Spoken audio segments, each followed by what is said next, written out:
The story begins in the quiet heart of Earth's United Nations space station, orbiting the planet, a place once thought to be a symbol of peace and cooperation among the stars. Earth had earned its spot among the galactic powers after decades of negotiation and diplomacy, but beneath the surface a different truth simmered for centuries. Humanity had been exploited by those they had trusted. On the surface, the humans believed they had come far each year, their technology advancing by leaps and bounds. As they made their mark in the stars, they exchanged knowledge with alien civilizations, traded resources, and contributed to the Galactic Council. But all the while a darker truth was unfolding, hidden from the public eye. And the galaxy's elite had known it from the start. They had been manipulating Earth's growth, slowing it down when necessary, using their vast influence to ensure that humanity would always remain far behind the other, more established races. Earth had been treated as a resource, nothing more, nothing less. Each step they took toward progress was controlled by the unseen hands of alien corporations and factions who sought to benefit from the planet's wealth, its people, and its natural resources. But never did they want humanity to rise to a level that could challenge their control. Earth was a prize to be kept in check, not a peer among the stars. The first hint of betrayal came when a small group of Earth's top diplomats and scientists discovered that Earth's scientific advancements had been purposefully delayed by the galactic powers through sabotage disguised as accidents. Experiments that were supposed to unlock revolutionary technologies were disrupted, and lost files went missing. Entire scientific teams were quietly disbanded for presenting ideas that threatened the established order of the galactic elite. The evidence was undeniable, hidden from the public, and from the eyes of the galaxy. Earth had been kept in the dark, its potential stifled by those who only saw them as tools to be used for their own gain. A group of elite human agents known only to a select few were tasked with investigating the truth behind these subtle yet devastating manipulations. Their mission was clear: uncover the full extent of the sabotage and prepare a response. But as they delved deeper into the mystery, the more they realized the odds were against them. The alien races that had once extended a hand of friendship now appeared as cold, calculating entities, driven by a lust for control and dominance. In the shadows of this covert war, the leaders of Earth met in secret to discuss their next move. They knew that the time for diplomacy had passed. The time for silence was over. Earth had been pushed too far. The galaxy was about to learn a lesson in underestimating humanity that no one would ever forget. The leaders of Earth decided that the age of meekness was over. They had waited long enough, and now they would strike back. The power they had hidden from the universe would finally be unleashed. The world would never be the same again, and no one in the galaxy would be prepared for the storm that was coming. The decision was made. Earth would no longer sit quietly in the shadows of the galaxy. A time for vengeance had arrived, and with it came a plan, years in the making, a plan that had been kept secret from even the highest ranks of Earth's own government. Only a few knew of the true nature of Project Vanguard, humanity's secret weapon. The project had been initiated decades earlier, when whispers of the Galactic Council's interference first began to surface, and it had grown in scope as humanity's brightest minds realized the extent of the betrayal. The project's goal was simple: to give humanity the power to stand on equal footing with the most advanced alien civilizations, to build the technology that could not only defend Earth, but strike back at those who had held it down for so long. What Earth had achieved was nothing short of extraordinary. It was not one single weapon, but an entire network of systems capable of destabilizing the galactic order, a collection of technologies that spanned everything from quantum manipulation to advanced AI-driven warfare, each piece of the puzzle designed to disrupt the alien empires in ways they could not fathom. Humanity had crafted a weapon capable of bending the laws of physics itself, and with it they would tear down the walls that had kept them imprisoned for so long. The first stage of the operation was a simple yet effective strike at the heart of the alien trade routes, the ones that Earth had relied on for their own economic growth and survival, but had long been manipulated by the galactic powers to ensure Earth's continued dependence on them. Using advanced stealth technology that made even the most sophisticated alien detection systems obsolete, humanity's operatives infiltrated the trade networks and silently sabotaged the hyperlanes that allowed the alien fleets to move through space.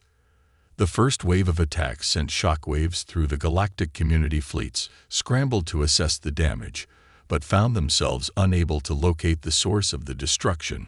The hyperlanes were vital to the functioning of galactic trade, and the sudden disruption left entire star systems in chaos. This was only the beginning. As Earth's forces continued to target vital infrastructure across the galaxy, the diplomatic community was thrown into disarray. Panic began to spread among the galactic leaders who had always regarded humanity as nothing more than a minor nuisance in their grand schemes. The idea that such a young and seemingly insignificant species could disrupt their carefully constructed order was unfathomable, and yet the attacks kept coming, each one more audacious than the last. What the galaxy did not realize was that Earth had anticipated every move, every contingency, every possible countermeasure. They had learned from the mistakes of others and perfected their strategies. Humanity's scientists had studied alien technology for years, reverse engineering the best and brightest to create a weapon that was unpredictable and terrifying. They didn't rely on brute force alone, but on intelligence and cunning, the ability to adapt and outthink their enemies at every turn. By the time the Galactic Council began to realize that this was no ordinary rebellion, they were already too late. Earth's strikes had become too frequent, too precise to ignore, and the entire galaxy began to feel the tremors of something much larger unfolding beneath the surface. The once complacent alien races now found themselves scrambling for answers. Their old tactics no longer worked against an enemy who had studied their every weakness and turned it into an advantage. The final signal came when Earth's operatives inside the Galactic Command received a transmission so coded and encrypted that even they could not crack it immediately. But one thing was clear: the Galactic Alliance had begun to mobilize their forces.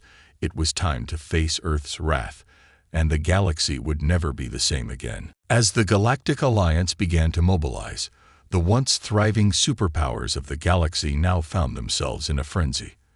No longer were the humans considered beneath notice, their insignificant presence in galactic affairs dismissed as a quaint nuisance. Now Earth had forced its way into the spotlight, and the galaxy was reeling from the implications. In response, the galactic leaders began to consolidate their fleets and rally their resources, determined to crush the upstart species that had dared to disrupt their dominance. But they had underestimated humanity's resolve, and more importantly, their ingenuity.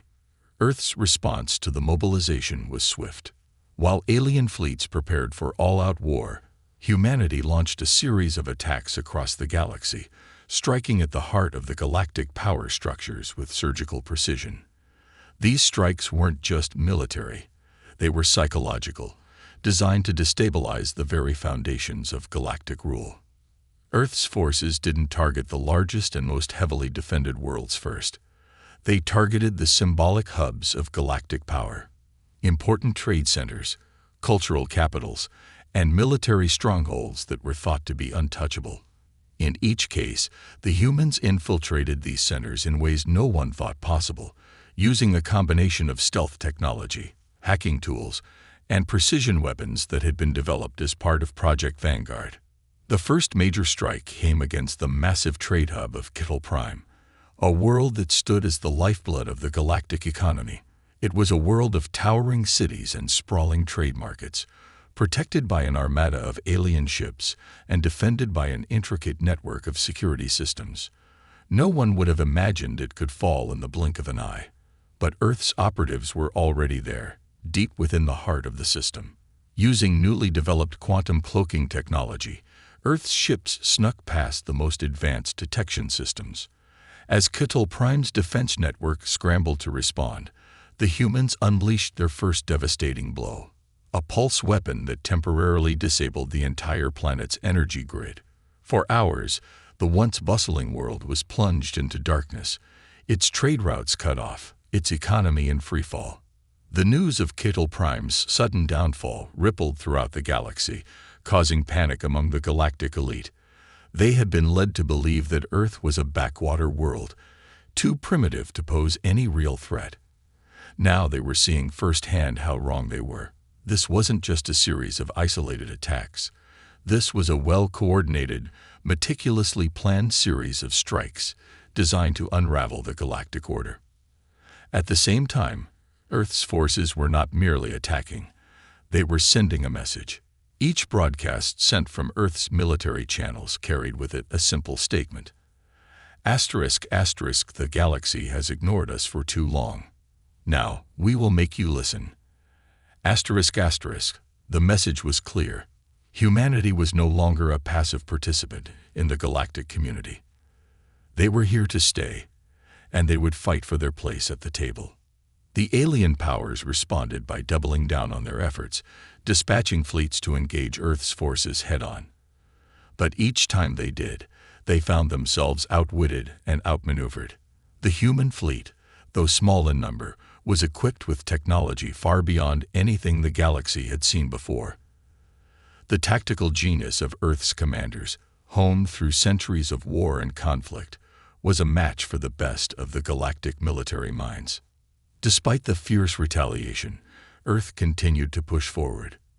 Their strategy was one of relentless pressure, forcing the galactic powers to fight on multiple fronts. Each alien faction, once so sure of their dominance, was now forced to react to Earth's every move, and they found themselves scrambling, unable to keep up. Then came the moment that shattered any lingering doubts. Earth's engineers deployed their ultimate weapon. Asterisk, asterisk, the Chrono Disruptor asterisk, asterisk, a device capable of manipulating the fabric of time itself. In one swift and horrifying moment, Earth deployed the weapon against an alien fleet trying to regroup near the system of Rixian V, a critical staging ground for the Galactic Alliance. The Chrono Disruptor created a brief temporal anomaly that forced the fleet to experience several hours in near seconds, leaving them disoriented and vulnerable. By the time the fleet could react, Earth's forces were already striking, tearing through their defenses with lethal efficiency. This was the turning point. The galaxy had learned a harsh truth about Earth. They were no longer the weak, backward species that had once been looked down upon. They were now the most dangerous force the galaxy had ever encountered, and the galactic powers had no idea how to stop them. The truth had set in. Asterisk, asterisk, Earth's vengeance was just beginning. Asterisk, asterisk. The news of Earth's latest strike sent shockwaves through the Galactic Alliance. The Chrono Disruptor had proven to be more than a mere weapon. It was a harbinger of Earth's terrifying potential. For the first time, the galaxy's elite realized the unthinkable. Humanity had not only advanced far beyond their expectations, but had developed technologies that defied the very laws of physics. The alien factions were on edge, scrambling to regroup and formulate a response. But with each passing day, their grip on the galaxy began to slip. The galactic leaders, once confident in their superior technology and fleets, found themselves caught in a spiral of panic and confusion. The Earth attacks had been calculated, precise, and above all, effective. The Alliance had tried to mobilize their forces to retaliate, but the humans were always one step ahead. It was becoming clear that no matter what the galaxy threw at Earth, they would never be able to match the ingenuity and resourcefulness of humanity. Earth's forces were not only infiltrating alien worlds, they were causing massive disruptions to the galactic economy and communications. The once thriving trade routes that connected the galactic powers were crippled as Earth's covert operatives systematically sabotaged vital infrastructures. From communication satellites to hyperspace lanes, entire systems found themselves isolated, cut off from the rest of the galaxy, as Earth's operatives struck with the precision of an unseen hand. The galactic leaders, unable to trace the source of the attacks, began to question whether they could even rely on their own advanced systems to protect them from this new and unknown threat. In one of the more devastating strikes, Earth's fleet disabled the alien communication relay that connected a dozen star systems across the eastern rim of the galaxy. The ripple effect was catastrophic. Trade halted, diplomatic communications ceased, and several alien empires found themselves cut off from their allies. The psychological blow was just as powerful as the physical one. The aliens had underestimated Earth's ability to disrupt their carefully maintained network, and the consequences were dire. Whole colonies that had depended on trade for survival were plunged into chaos as supplies ran dry. The human attacks were not only crippling the galactic military. Earth was now dismantling the very fabric of alien society. While the galaxy's powers struggled to respond, Earth's leaders began to unveil the true scope of their plans. The final pieces of Project Vanguard were put into motion. Earth had long been preparing not just for conventional warfare, but for a long-term strategy to reshape the galaxy. A massive intelligence network had been secretly established across the stars, with operatives embedded in every major power structure.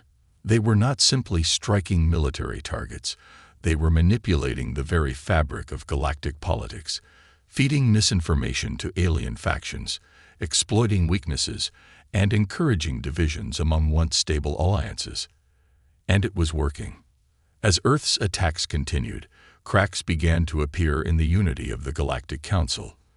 The once solid alliance of alien species began to fracture as fear spread that their collective dominance was being threatened by a species they had written off as insignificant. Long-standing rivals saw an opportunity to strike while the Council was distracted, while some factions began to turn on each other, unable to reconcile their differences in the face of this new and unpredictable enemy. The tension in the galaxy reached a boiling point when Earth's forces launched a surprise assault on one of the largest military strongholds in the galaxy, a sprawling, heavily fortified fortress planet known as Xylar. The fortifications of Xylar had been considered impenetrable, a symbol of the alien military's dominance. Yet Earth's forces, using a combination of quantum cloaking and experimental stealth drones, infiltrated the planet's defense grid undetected. The human operatives planted a series of devastating EMP devices at critical power nodes, knocking out the planet's entire defense infrastructure in a matter of hours. Xylar fell without a single shot fired in return. As the once feared fortress lay in ruins, the galaxy's leaders were forced to confront the reality of what they were up against. Earth's methods were unconventional, but they were devastatingly effective. Alien fleets were left in disarray, their superiority shattered by a species they had never taken seriously. The Council convened in emergency meetings, their leaders unable to form a cohesive strategy against the human onslaught.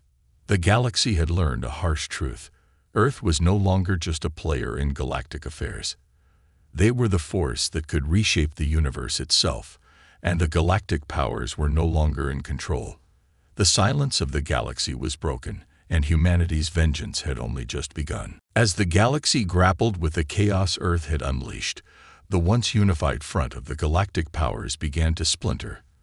The constant pressure from Earth's strikes, their relentless precision, their technological superiority, and their cunning tactics had begun to take its toll. The alien empires that had once stood side by side in their dominance now found themselves bickering, fractured by fear, mistrust, and the undeniable fact that humanity was no longer a fringe player. They were a force to be reckoned with, and no one knew how to stop them. At the heart of this discord was the realization that Earth had been playing a long game, using the galaxy's own divisions and rivalries against them. Earth's intelligence network, planted deep within the political structures of alien civilizations, had begun to sow chaos on a much larger scale. Misinformation was spread, false alliances were formed, and covert sabotage operations hit key targets across the galaxy.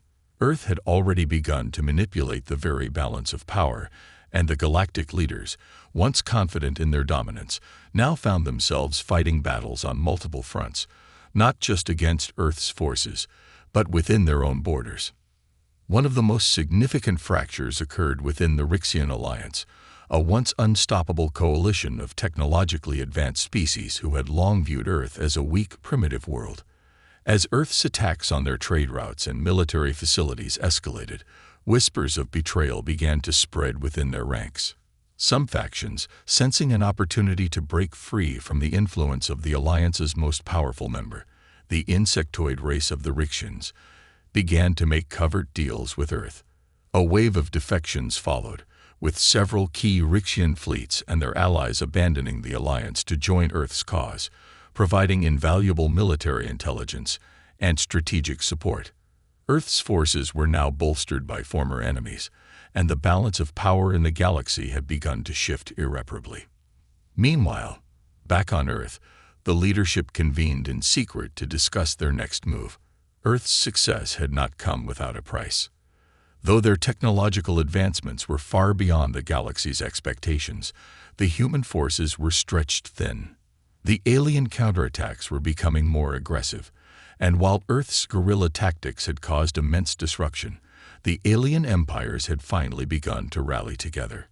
Earth's military strategists knew that they could not maintain this momentum indefinitely without risking full-scale retaliation. The human leaders realized that the time had come for something even bolder. They had already proved that they could cripple the galaxy's infrastructure, sow division among the alien factions, and take down some of the most fortified military strongholds in existence. Now they needed to strike at the heart of the galactic power structure. The Galactic Council, which had long overseen the affairs of the stars, was Earth's next target. If Earth could fracture the very foundation of the Council, they could dismantle the entire power system and leave the galaxy in disarray. In a move that shocked even their closest allies, Earth began to assemble a fleet unlike any the galaxy had ever seen. This was not just a military operation. It was the culmination of Project Vanguard, a fleet designed not only for war, but for a singular purpose: to end the Galactic Council's stranglehold on the universe. Using alien technology reverse-engineered from their own covert operations, Earth's engineers had built massive ships capable of warping the very fabric of space.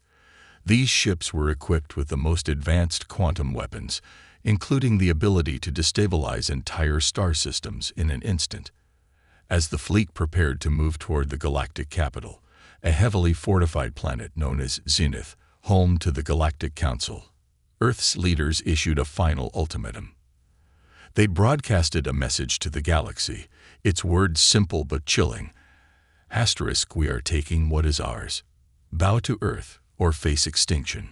*. The response from the Galactic Council was swift but predictable. The Council's military leaders ordered the full mobilization of their fleets, preparing for a battle that could decide the future of the galaxy. But as they gathered their forces, they were met with a shocking revelation.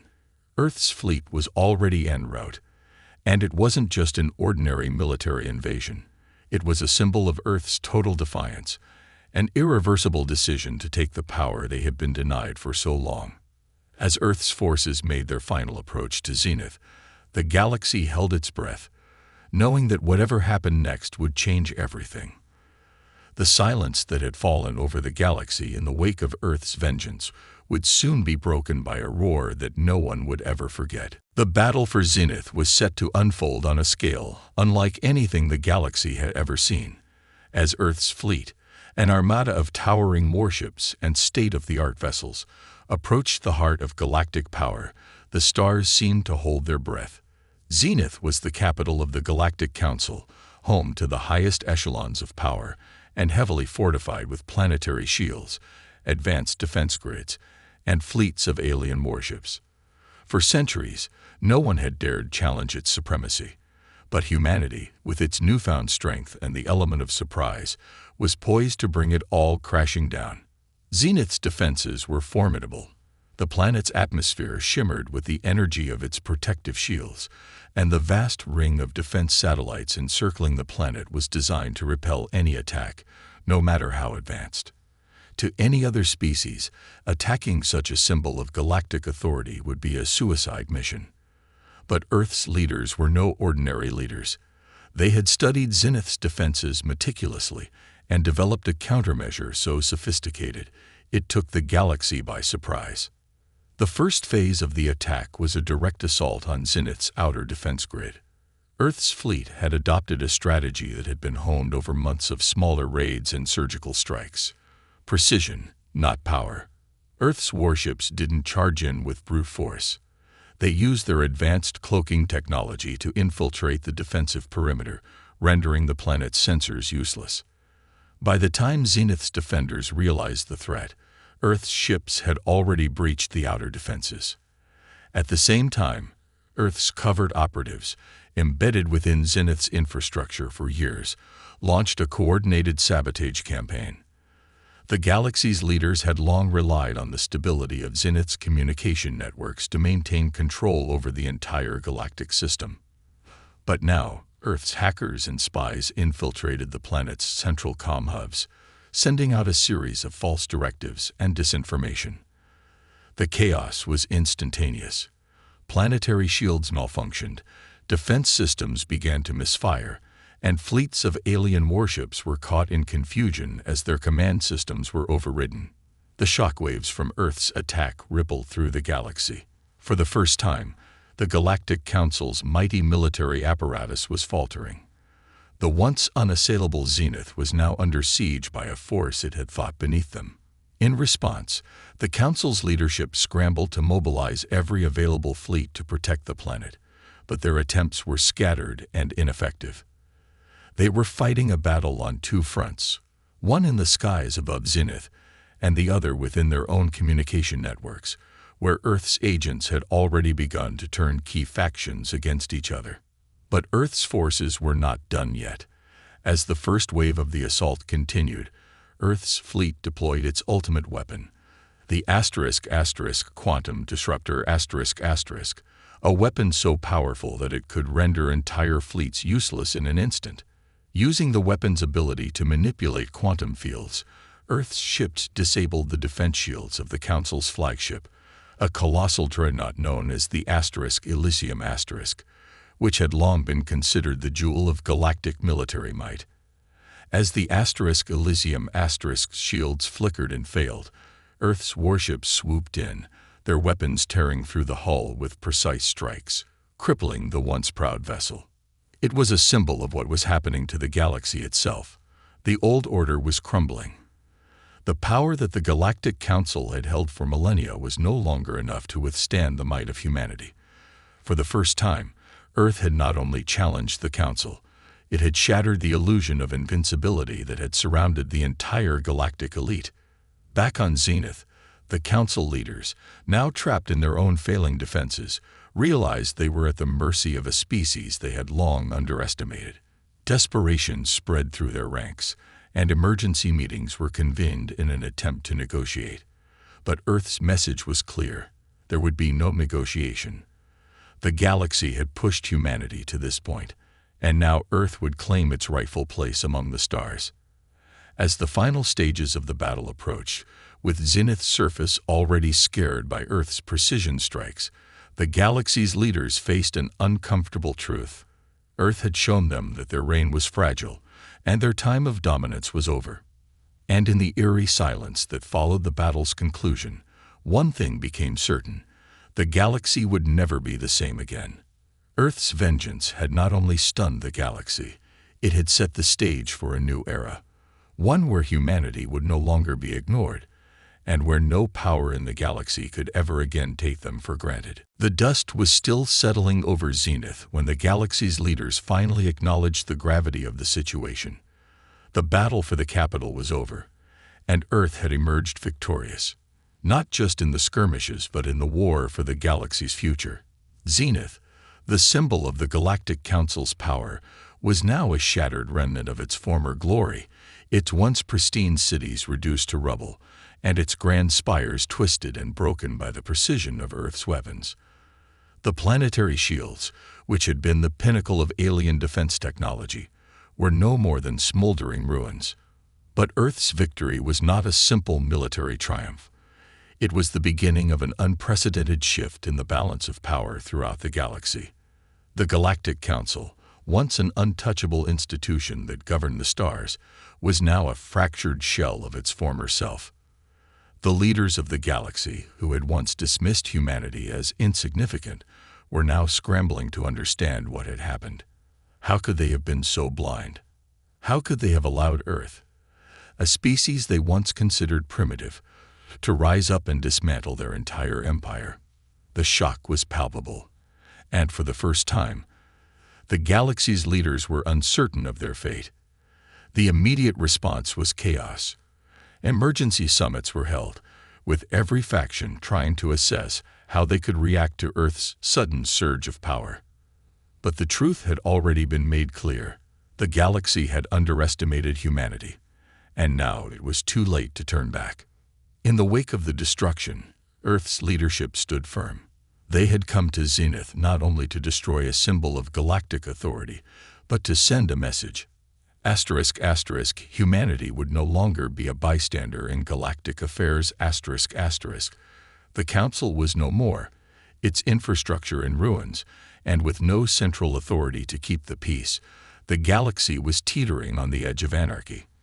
But Earth had a vision, one that would replace the fractured Council with a new, more equitable system, one where every species, including humanity, would have a voice.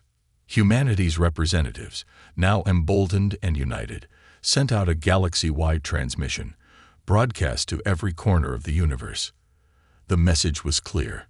The old ways of control, subjugation, and empire building were over. The galaxy would now be governed by a new order, one where each species, regardless of size or power, would have an equal say in the future. The reign of the alien superpowers was over. Earth's time had come, and humanity would no longer allow itself to be dismissed, oppressed, or controlled. The reaction was mixed. Some alien factions, seeing the writing on the wall, began to send emissaries to Earth, seeking to align themselves with the new power. The Rixian alliance, now fractured, sent a delegation, offering an olive branch in exchange for peace. The once proud Kavar Empire, shattered by Earth's relentless attacks, was quick to follow suit, offering trade deals and diplomatic ties in hopes of securing their future under the new regime.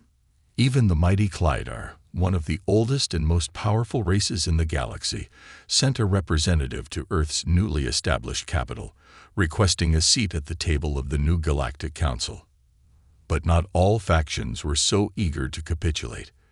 The Syndicate of Zorith, a coalition of ruthless mercantile empires, rejected Earth's overtures outright, unwilling to bend to a system that threatened their vast wealth and power. They saw Earth's message as a threat to their centuries-old dominance over galactic trade and resources, and they began to rally other factions who felt similarly threatened by the new order. A Cold War began to brew, with tensions rising as the galaxy's old powers clashed with the new order Earth was attempting to establish. On Earth, however, the leadership was resolute. The message had been sent, and they knew that the path ahead would be fraught with challenges. The next step would be to consolidate their gains, to unite those who had supported their rise, and bring order to the galaxy's fractured systems. Earth's fleet, though victorious, was not invincible, and the alliances they formed would need to be carefully managed. Yet the galaxy, for the first time in millennia, was facing a future where humanity would no longer stand in the shadows of the great alien empires. It was now a force to be reckoned with. As Earth's forces prepared to face the inevitable opposition, they knew that the hard part was just beginning. The true challenge would be shaping the future of the galaxy, balancing power with diplomacy, and maintaining the fragile peace that had been won through such costly means. One thing was certain, however: the galaxy would never be the same again. Humanity had broken the chains that had once bound it, and now it stood at the center of the galaxy, ready to carve out a new future. A future where Earth's vengeance was not just an act of retribution, it was the dawn of a new era. The galaxy, now irrevocably changed by Earth's unexpected and overwhelming ascent to power, was on the precipice of a new age. The old powers, fractured and divided, faced the daunting reality that they were no longer the dominant forces in the stars. The Council, once an unyielding body that had governed the galaxy with unquestioned authority, was nothing more than a relic of the past. The shock of Earth's dominance was still fresh in the minds of every leader, and uncertainty hung in the air like a thick fog. Humanity's leadership, having dismantled the old order, now faced the immense challenge of building something new from the ashes. The diplomatic corridors of Earth's newly established capital were alive with activity.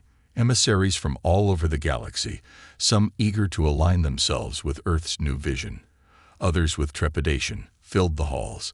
It was clear that the galaxy was no longer in the hands of a few elite species. The stage was set for a grand reshaping of interstellar politics. The human leadership understood the delicate nature of this transition. They had delivered a clear message, one of vengeance, power, and ambition. But now they had to demonstrate the stability and fairness required to maintain peace.